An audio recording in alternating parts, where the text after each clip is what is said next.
Well, being in pain like that was not very happy for him, and he went to all of his professors and all of his instructors and all of his supervisors and asked, "What can you do for migraine headaches?" Torej, to seveda je bila neka situacija, s katero ni bil ravno zadovoljen, zato se obrnil na svet vse svojim profesorjem, pri katerih je študiral, in jih je prosil za pomoč in jih je sprašal, kaj lahko naredite proti taki migreni. And his professors all said what was the state of the art at the time was that migraines, everybody had migraines, lots of people had migraines, nobody knew what to do with them, but don't worry, they'll disappear by the time you are 55, probably. Torej, odgovor, ki ga je dobil, ko je spraševal svoje profesorje, je bil nekako standarden za tisti čas, namreč, da je migrena nekaj, kar je običajnega.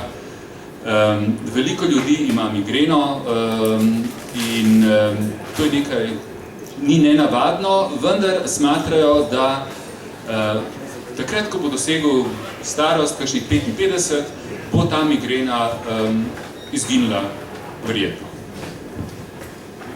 55.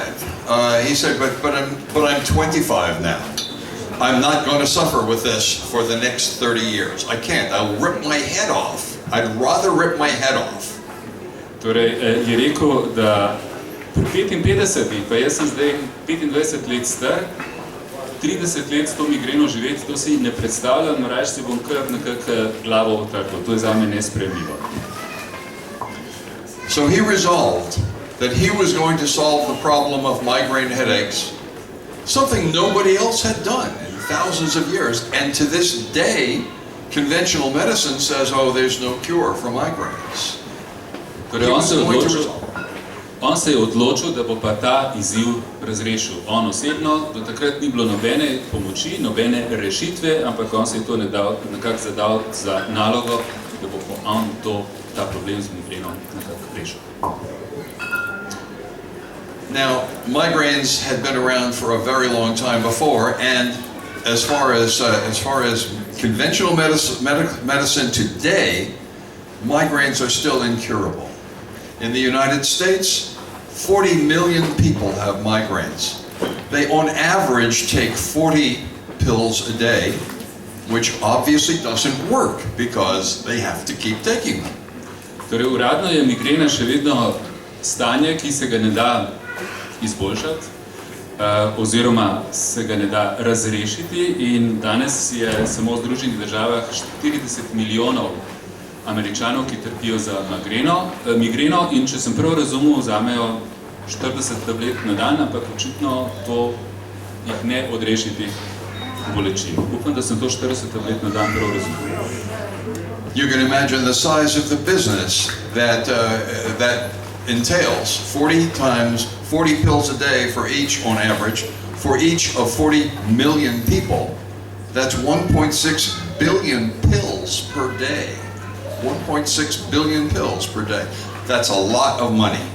Tole, ko si predstavljate poslovni vidik tega dejstva, 40 tablet na dan, krat 40 milijonov, izračunuje, da je to 1,6 milijarde, če sem prav razumel, milijarde tablet na dan, in to predstavlja seveda ogromen posel.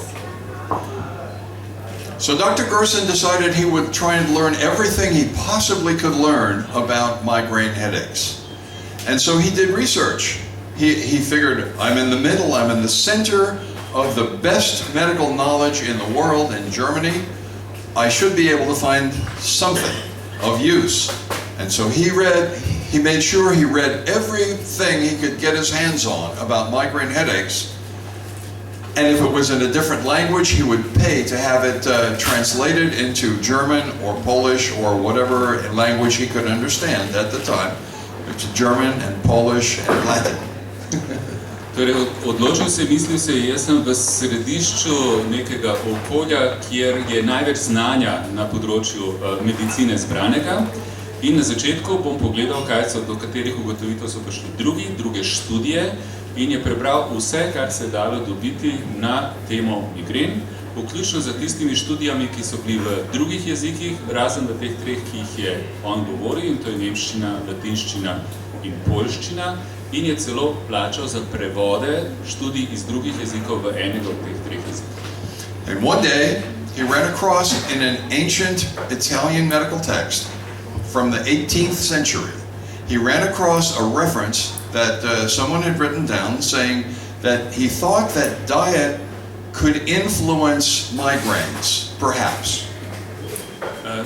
Torej, v tem svojem iskanju je naletel na nek zapis, na neko knjigo iz 18. stoletja v italijanščini, kjer je nekje pisalo, nekje je bila ena trditev, da tisti, ki je to pisal, je rekel, da migreno lahko se pozdravi za dieto, mogoče se lahko pozdravi za dieto, v tej stari knjigi iz 18. stoletja.